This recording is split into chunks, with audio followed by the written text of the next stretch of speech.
పక్షుల గ్రామంలో రాజు పిచ్చుక, అతని ఇద్దరి చెల్లెళ్ళు చోటు చిలుక, చిచ్చుకాకి, వాళ్ళమ్మ మహిగ్రద్ద ఎంతో అన్యోన్యంగా జీవించేవారు.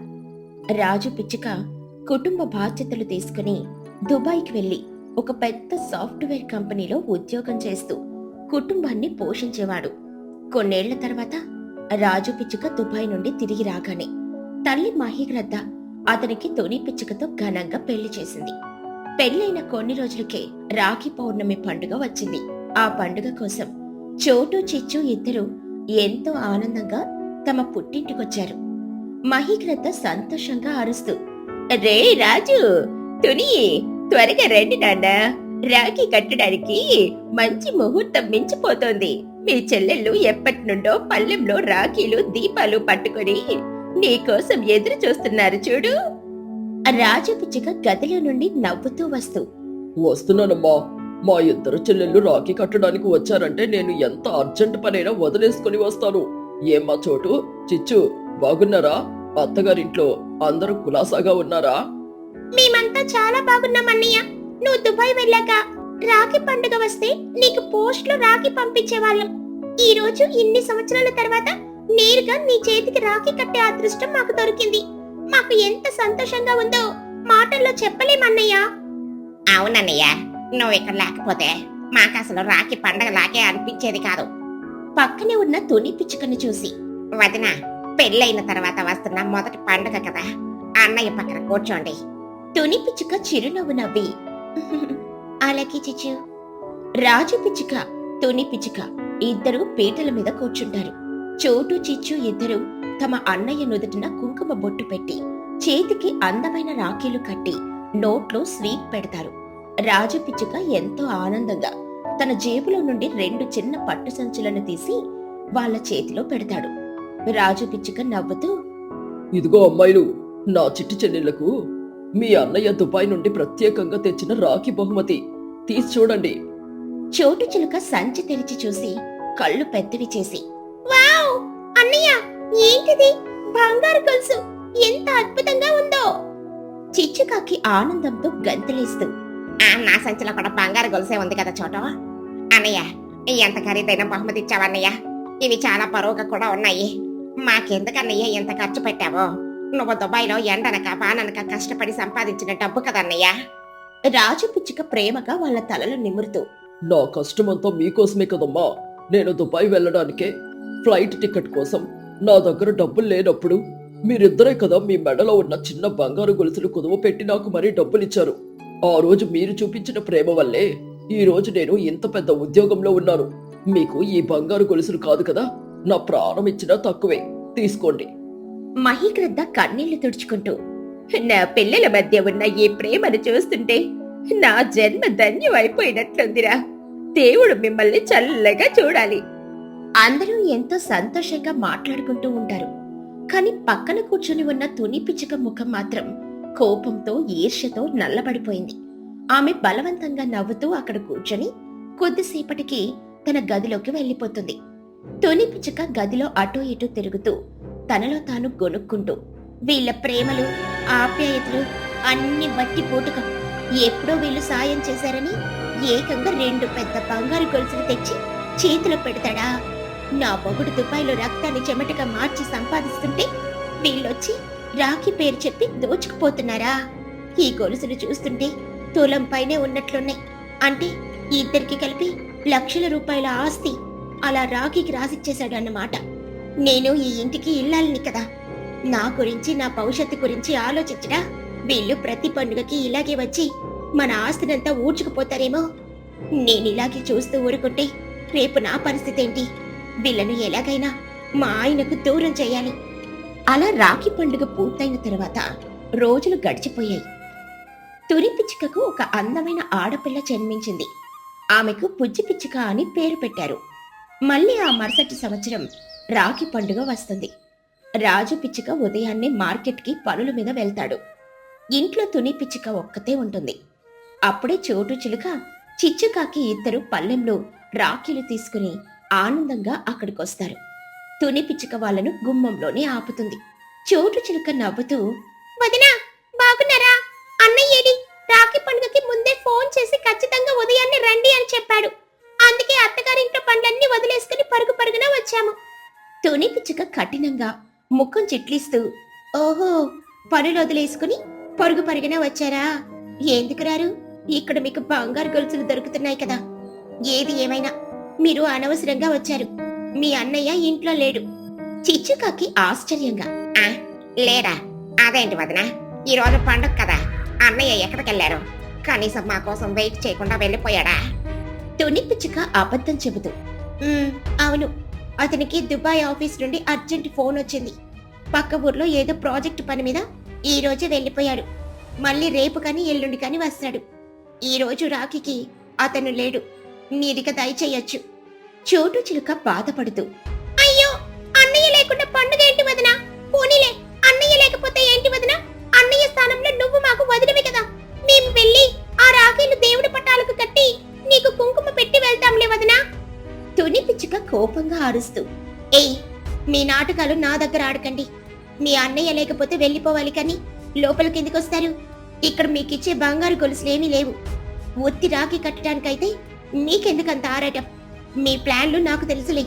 మా ఆయన సంపాదన మీద పడి బ్రతుకుదామనే కదా మీ ఆశ. మర్యాదగా ఇక్కడి నుండి వెళ్ళిపోండి. నేను తలుపు వేసుకోవాలి. తుని పిచ్చుక వాళ్ళ మొక్కం మీద గట్టిగా తలుపు వేసేస్తుంది. చోటు చిచ్చు ఇద్దరూ ఆ అవమానాన్ని తట్టుకోలేక కన్నీరు మున్నీరుగా ఏడుస్తూ తమ అత్తగారిళ్లకు వెళ్లిపోతారు. అరగంట తర్వాత రాజు పిచ్చుక మార్కెట్ నుండి వస్తాడు.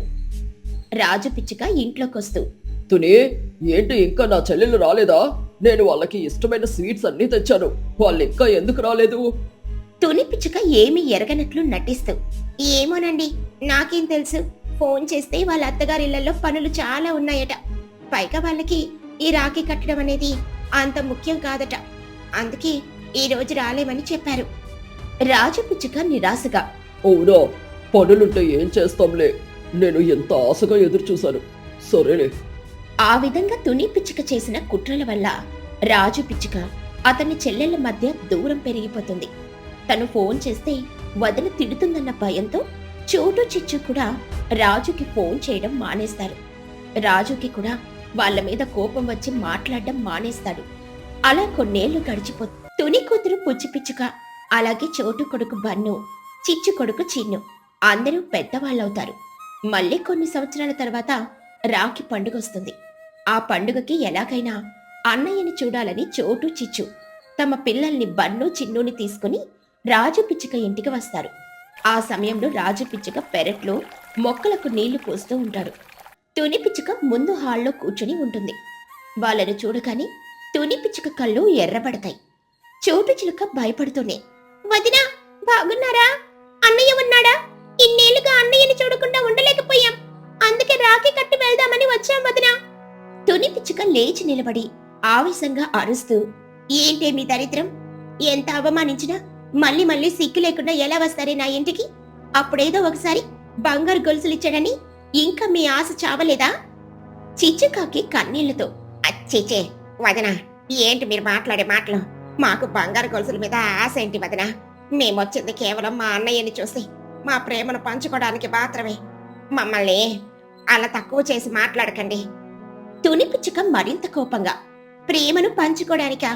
మీ ప్రేమలు ఆప్యాయతలు అన్ని డబ్బు చుట్టూనే తిరుగుతాయని నాకు తెలీదా? నా మొగుడు ఇంకా దుబాయ్లోనే కష్టపడుతున్నాడు కదా. వాడేమైనా డబ్బులు దాచుంటాడేమో. ఇంకో 2 గొలుసులు గుంజుకుందామని ఈసారి ఏకంగా మీ పిల్లల్ని కూడా వెంటేసుకుని మరి వచ్చారా? పేరాశకు కూడా ఒక హద్దుండాలి. మా ఆయన సంపాదనను దోచుకుని రాబందులు మీరు. ఇక్కడి నుండి గెట్ అవుట్. బన్ను చిలుక కోపంగా ముందుకొచ్చి, ఏ, మా అమ్మలను పట్టుకొని రాబందులంటావా? వాళ్ళకి ఏడుపు వస్తుందని ఊరుకుంటున్నాను కానీ లేకపోతేనా? పదండమ్మా, మనకి ఈ అవమానాలు అవసరం లేదు. మావయ్య లేకపోయినా మనం బ్రతకగలం. ఇక్కడి నుండి వెళ్ళిపోదాం. అవునమ్మా, పదండి. ఎప్పుడు డబ్బులు బంగారం గురించి ఆలోచించే ఈ ఇంట్లో మనం ఒక్క నిమిషం కూడా ఉండకూడదు. చోటు చిచ్చు తమ పిల్లలతో కలిసి పోరున ఏడుస్తూ అక్కడి నుండి నడుచుకుంటూ వెళ్లిపోతుంటారు. ఇదంతా పక్క గదిలో ఉండి విన్న బుజ్జి పిచ్చుక పరుగు పరుగున పెరట్లోకి వెళ్లి బుజ్జి పిచ్చుక ఆయాసపడుతూ, నాన్న, నాన్న, త్వరగా బయటికి రా నాన్న. మన అత్తలు చోటు ఆంటీ, చిచ్చు ఆంటీ వచ్చారు నాన్న. రాజు పిచ్చుక ఆశ్చర్యంగా, ఏంటి, నా చెల్లెలు వచ్చారా? ఎక్కడమ్మా? నేను వాళ్ళని చూసి ఎన్ని సంవత్సరాలైందో. ఎక్కడున్నారు వాళ్ళు? బుజ్జి పిచ్చుక బాధగా, వాళ్ళప్పుడే వెళ్ళిపోతున్నారు నాన్న.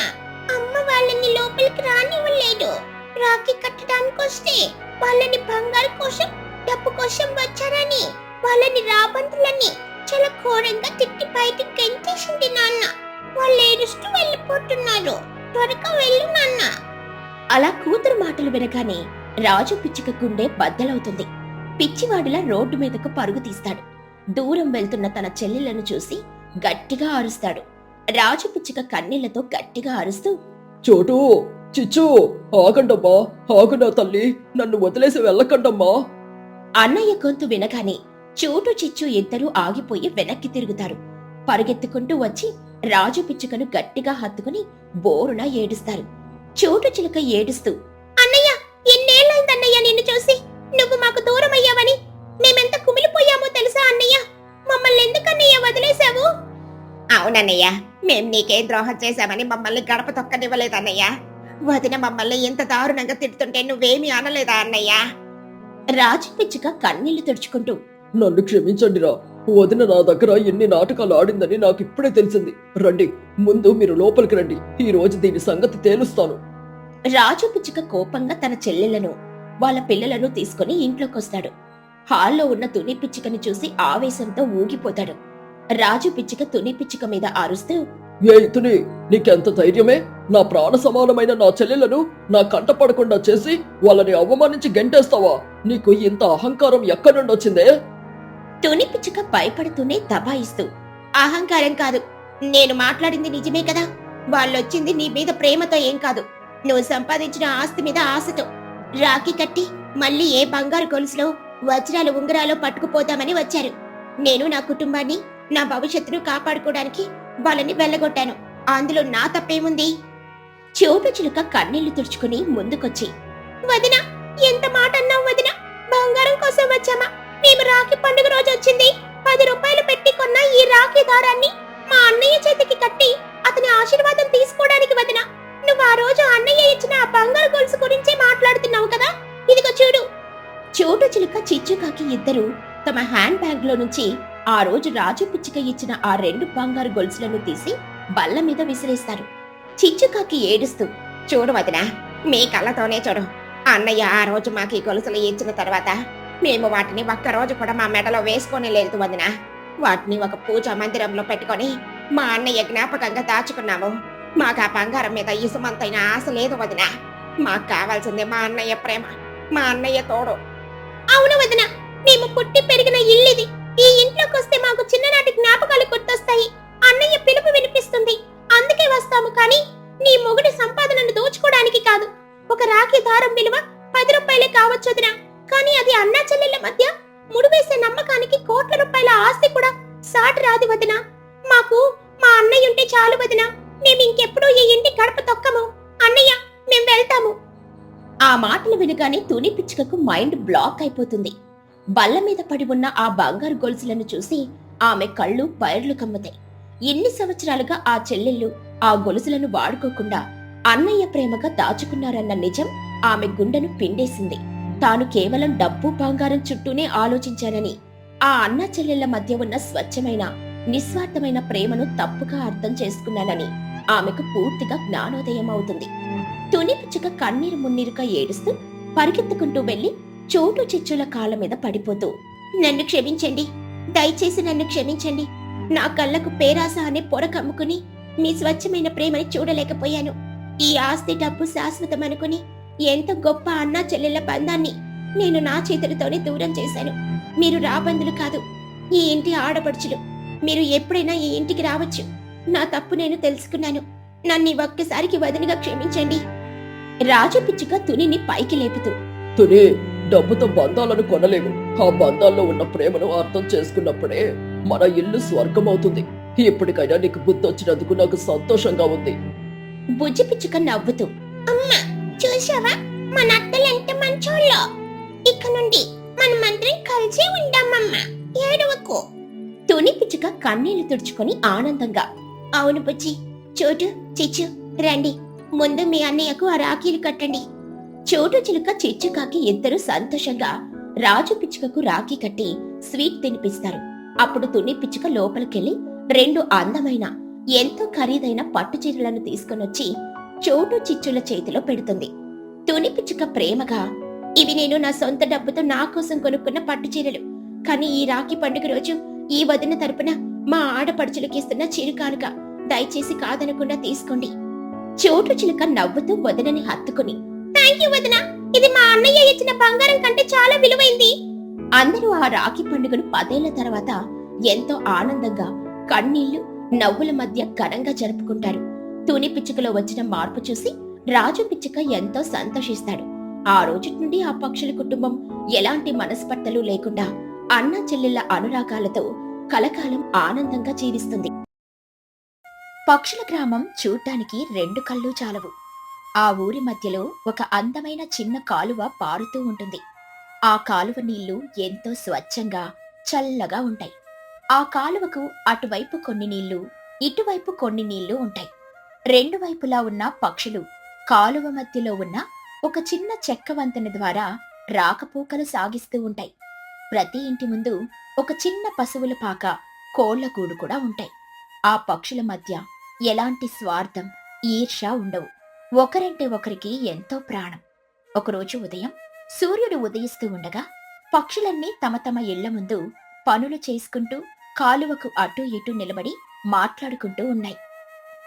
తుని పిచ్చుక కాలువలో అంట్లు తోముతూ అవతలి ఒడ్డున ఉన్న చోటుని పిలుస్తూ, ఏంటి చోటు, ఈరోజు ఉదయాన్నే లేచినట్లున్నావు? అప్పుడే నీ కోళ్లకు గింజలు వేస్తున్నావా ఏంటి? చోటు చిలుక కోళ్లకు గింజలు చల్లుతూ, అవును తుని, ఈ రోజు మా కోడి పెట్ట 5 గుడ్లు పెట్టిందే. ఉదయాన్నే లేచి గుడ్లు తీసుకుని వీటికి కాస్త దానా వేద్దామని వచ్చాను. అయినా ఈ చల్లటి గాలికి ఉదయాన్నే లేవడం ఎంత హాయిగా ఉందో కదా. నీ పనులు ఎంతవరకు వచ్చాయి? నా పనులు ఇంకేమున్నాయి చోటు, ఈ గిన్నెలు కడిగేసి మా ఆవుకు కాస్త గడ్డి వేయాలి. నిన్న రాత్రి మా ఆవు భలే పాలిచ్చిందే. ఆ పాలు కాచి బుజ్జిదానికిస్తే గటగట తాగేస్తుంది. స్వచ్ఛమైన పాలు కదా, భలే కమ్మగా ఉన్నాయి.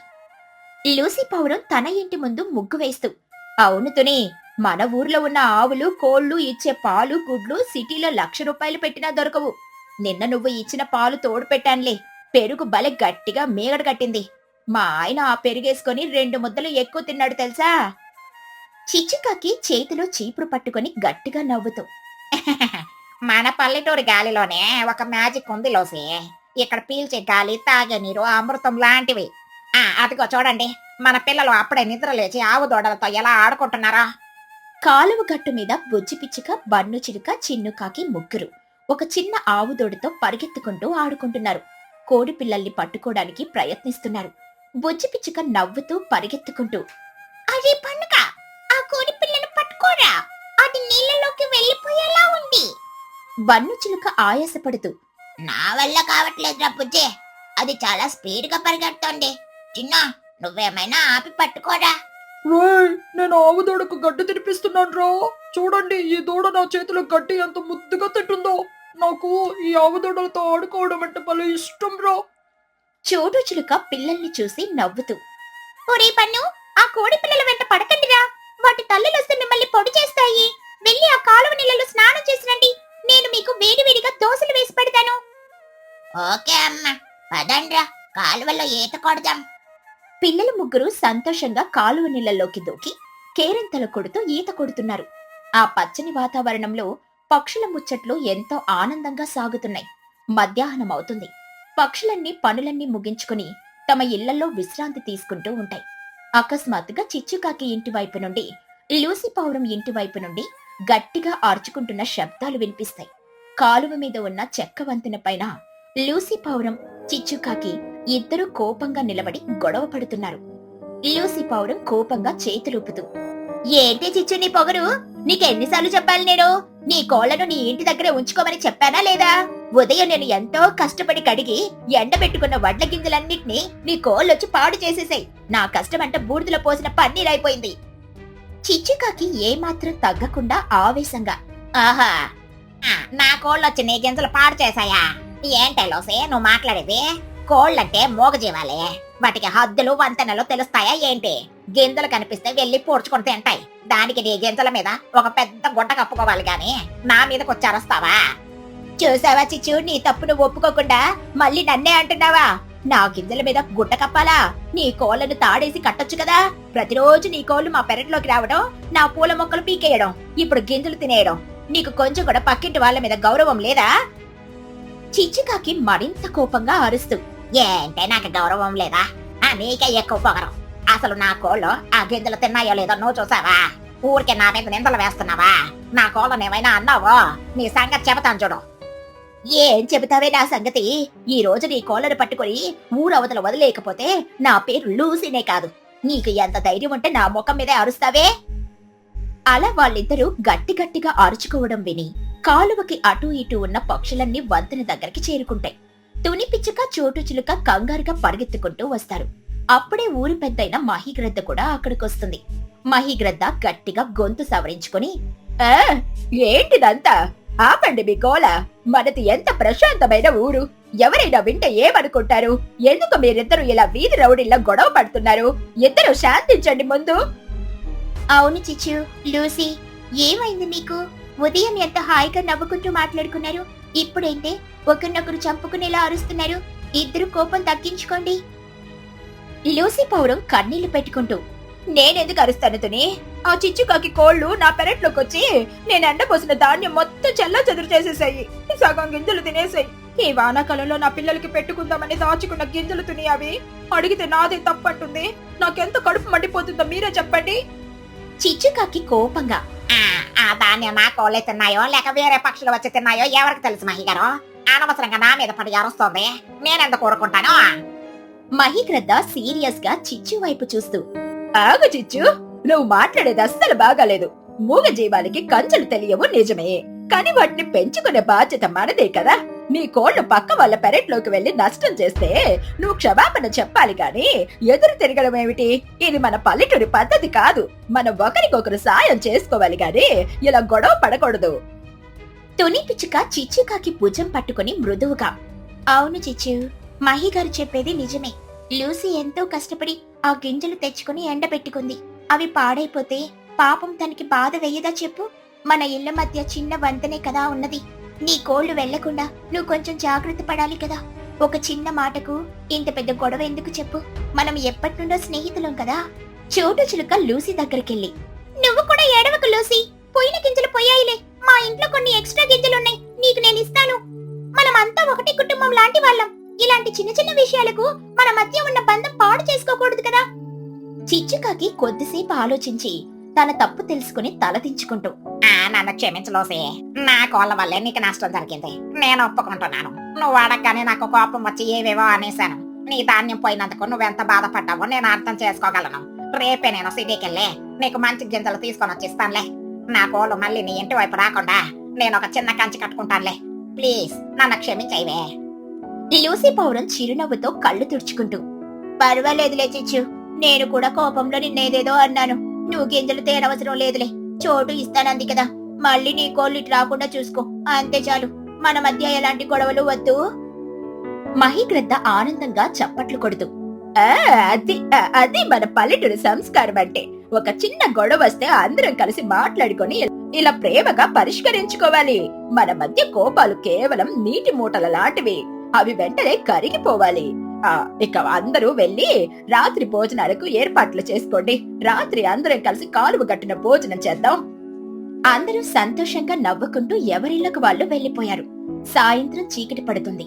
ఆకాశంలో చందమామ అందంగా వెలుగుతుంటాడు. ఆ వెన్నెల వెలుతురు కాలువ నీళ్ల మీద పడి తలతల మెరుస్తూ ఉంటుంది. పక్షులన్నీ తమ తమ ఇళ్లల్లో వంటలు మొదలు పెడతాయి. వంటగది లోపల నుండి కాలువ అవతలి ఒడ్డున ఉన్న వాళ్లతో గట్టిగా మాట్లాడుతూ ఆట పట్టిస్తూ వంటలు చేస్తున్నారు. తుని పిచ్చుక తన వంటగదిలో కూర తిప్పుతూ గట్టిగా అరుస్తూ, ఏంటి చోటు, నీ వంటగదిల నుండి ఎలాంటి గుమగుమలాడే వాసనలు వస్తున్నాయి? ఈ రోజు సండే కదా, ఏవైనా స్పెషల్ వండుతున్నావా ఏంటి? చోటు చిలుక అవతలి ఒడ్డున తన కిటికీలో నుండి తల బయటికి పెట్టి నవ్వుతూ, అవును తని, మా పండుగడు ఉదయం కాలువలో ఈత కొడుతూ ఒక పెద్ద చేపను పట్టుకున్నాడు. ఆ చేపని ఇప్పుడు మంచి మసాలాలు దట్టించి క్రిస్పీ ఫిష్ ఫ్రై చేస్తున్నాను. వాసనతోనే నీకు కడుపు నిండిపోతుందా ఏంటి? నువ్వేం వండుతున్నావు? ఆహా, నా వంట గురించి తెలిస్తే నువ్వు పరిగెత్తుకుంటూ వచ్చేస్తావులే చోటు. నేను కారంగా నాటుకోడి పులుసు, వేడి వేడి కారలు వేస్తున్నాను. మా బుజ్జిగాడికి నాటుకోడంటే ప్రాణం కదా. చిచ్చుకాకి తన ఇంటి నుండి బయటకొచ్చి గట్టిగా, ఏమండాయి, కేవలం మీరేనా స్పెషల్స్? నేను నా ఆవు పాలతో కమ్మటి పాయసం చేస్తున్నాను. అలాగే మన ఊరి పొలాల్లో కాసిన ఎర్రటి టమాటాలతో పచ్చడి నూరుతున్నాను. రాత్రికి మన అందరికి పండగే. నేను కూడా చికెన్ దమ్ బిర్యానీ చేశాను చిచ్చు. అందరం కలిసి తింటే ఆ మజాయే వేరు. త్వరగా వంటలు ముగించి కాలు గట్టికొచ్చేయండి అందరూ.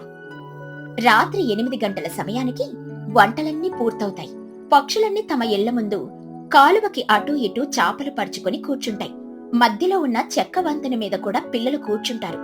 చందమామ వెలుతురు, చల్లటి గాలి, పారుతున్న నీటి గలగలల మధ్య అందరూ తమ వంటలను ఒకరికొకరు పంచుకోవడం మొదలు పెడతారు. తుని పిచ్చుక ఒక గిన్నెను చిచ్చుకాకికిస్తూ, చిచ్చు, ఇదిగో నాటుకోడి పులుసు. లూసీ, నువ్వు కూడా ఈ గారెలు వేసుకో. చిచ్చుకాకి నవ్వుతూ, థ్యాంక్ యూ అతని. ఇదిగో నేను చేసిన టమాటా పచ్చడి నువ్వు కొంచెం వేసుకో. చోటు, ఆ ఫిష్ ఫ్రై కొంచెం ఇటు పంపించా, వాసన భలే వస్తుంది. చోటు చిలుక ఫిష్ ఫ్రై పంచుతూ, అందరికీ ఇస్తాను చిచ్చు, ముందు పిల్లలకు పెట్టండి. ఒరే బన్ను, చిన్ను, మెల్లిగా తినండిరా, ముళ్ళుంటాయి చూసుకోండి. బన్ను చిలుక చేప ముక్క నోట్లో పెట్టుకుని ఆనందంగా, అబ్బా అమ్మా, నువ్వు చేసిన ఫిష్ ఫ్రై కంటే టుని ఆంటీ చేసిన నాటుకోడి పులుసు ఇంకా బాగుందమ్మా. ఈ గారెలతో తింటుంటే అసలు ఎంత తింటున్నానో నాకే తెలియట్లేదు. ఊండ్రా బన్ను, లూసీ ఆంటీ చేసిన బిర్యానీ కూడా సూపర్ గా ఉందిరా. అసలు ఈ చల్లటి గాలికి అందరం కలిసి ఇలా బయట కూర్చొని తింటుంటే భలే మజా వస్తోంది కదా. మహిగ్రద్ద భోజనం చేస్తూ ఆనందంగా పక్షులందరి వైపు చూస్తూ, చూసారా స్నేహితులారా, మన పల్లెటూరి బతుకు ఎంత గొప్పదో. పగలు మన మధ్య ఏ చిన్న గొడవ వచ్చినా రాత్రి అయ్యేసరికి అందరం ఇలా ఒకే చోట కూర్చొని ఒకరు వండినది ఇంకొకరు పంచుకొని తింటుంటాం. ఆ సిటీలో చూడండి, పక్క ప్లాట్ లో ఎవరు చచ్చారో ఎవరు బ్రతికారో కూడా ఎవరికి తెలియదు. అపార్ట్మెంట్ లో బందీలైపోయి రోబోల్లా బ్రతుకుతారు. కానీ మనదలా కాదు, మనమంతా వేరు వేరు ఇళ్లల్లో ఉంటున్న ఒకే కుటుంబం లాంటి వాళ్ళం. లూసీ పౌరం పాయసం తింటూ నవ్వుతూ, అక్షరాల నిజం మహిగారు. మధ్యాహ్నం చిచ్చు, నేను ఎంత గొడవ పడ్డా, కానీ ఇప్పుడు చూడండి, తను వండిన పాయసం నాకు పెడుతుంది, నేను వండిన బిర్యానీ తను తింటోంది. మన మనసులో ఎవరి పట్ల ఎలాంటి పగ, ద్వేషం ఉండవు. మన గ్రామం ఎప్పటికీ ఇలాగే ఐక్యమత్యంగా ఆనందంగా ఉండాలని నేను ఆ దేవుణ్ణి ఎప్పుడూ కోరుకుంటూ ఉంటాను. ఖచ్చితంగా లూసీ, మనల్ని ఎవరూ విడదీయలేరు. మన పశువులు, మన కోళ్లు, ఈ అందమైన కాలువ, ఈ చెట్లు, ఇవే మనకి నిజమైన ఆస్తులు. ఈ ప్రశాంతత ఎక్కడ దొరుకుతుంది చెప్పు? పల్లెటూరు ఎప్పటికీ పల్లెటూరే. సిటీ దీనికి సాటే రాదు. అందరూ హాయిగా నవ్వుకుంటూ, జోకులు వేసుకుంటూ, పాత కథలు చెప్పుకుంటూ కడుపు నిండా భోజనం చేస్తారు. పిల్లలు వంతెన మీద పడుకొని ఆకాశంలో ఉన్న నక్షత్రాలను లెక్క పెడుతుంటారు. ఒక పక్క ఆవులు నెమరవేస్తున్న శబ్దం, మరో పక్క కాలువ నీటి గలగలలు. వీటన్నిటి మధ్య ఆ చిన్న పల్లెటూరులోని పక్షులు ఎంతో ప్రశాంతమైన, ఆనందకరమైన జీవితాన్ని గడుపుతున్నాయి. కష్టం వచ్చినా, కోపం వచ్చినా అన్నీ కలిసి పంచుకునే ఆ అందమైన బంధమే ఆ గ్రామానికి నిజమైన అందమని వాళ్ళందరికీ తెలుసు. ఆ రాత్రి ఆ వెన్నెల్లో అందరూ ఎంతో తృప్తిగా నిద్రలోకి జారుకున్నారు.